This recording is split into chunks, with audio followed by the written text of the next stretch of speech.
ना खेलवे देवे खेलवे बिगाड़ब। ये पूर्वांचल की एक कहावत है जो उत्तर प्रदेश की एक पार्टी पर सटीक बैठ रही है।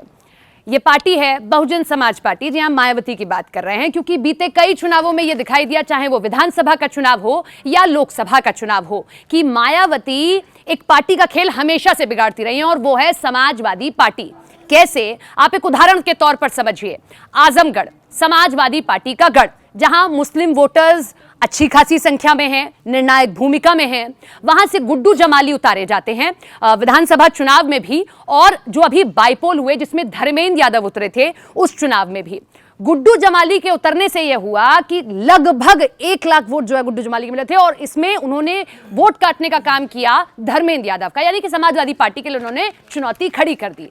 अब ऐसा ही होता दिखाई दे रहा है। मायावती अब तक चुपचाप बैठी है, उन्होंने अपने पत्ते अभी तक नहीं खोले हैं। जो उन्होंने उम्मीदवार उतारे हैं उनमें से 4 उम्मीदवार उन्होंने मुस्लिम उतारे और 2 उम्मीदवार उन्होंने हिंदू उतारे। इसी से समझ आ रहा है कि वो आने वाले चुनावों में किसी पार्टी का खेल खराब करें या ना करें, समाजवादी पार्टी का खेल खराब करने जरूर जा रही है। उसका कारण क्या है? क्योंकि समाजवादी पार्टी सब जानते हैं, जो थोड़ी सी भी राजनीति उत्तर प्रदेश की जानता होगा, कि MY फैक्टर पर चलती है। M मतलब मुस्लिम, Y मतलब यादव।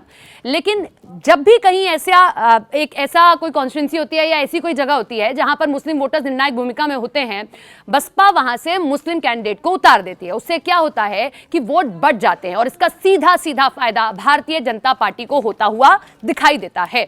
यह हमने आपको आजमगढ़ का उदाहरण बताया कि आजमगढ़ में गुड्डू जमाली ने कैसे खेल खराब किया धर्मेंद्र यादव का, और नतीजा क्या रहा कि निरहुआ वहां पर जीत हासिल कर लेते हैं। कुछ आंकड़े आपके सामने रखते हैं। 2022 में 17 में से 11 सीटों पर बसपा ने जो है अपने मुस्लिम कैंडिडेट उतार दिया, और इनमें से 17 सीटों पर, ये मैं विधानसभा के नतीजे आपको बता रही हूं, और आप अंदाजा लगा सकते हैं विधानसभा और लोकसभा के नतीजे आपको एक जैसे दिखाई देंगे। 17 में से 11 सीटों पर मुस्लिम कैंडिडेट उतारे थे, और 17 सीटें समाजवादी पार्टी हार गई थी। यह स्थिति थी। मुस्लिम वोटर्स एटलीस्ट 19% हैं उत्तर प्रदेश में, लोकसभा में 80 में से 20 सीटों पर, और लेजिस्लेटिव में 85 में से 100 सीटें ऐसी हैं जहां पर मुस्लिम वोटर्स निर्णायक भूमिका में हैं।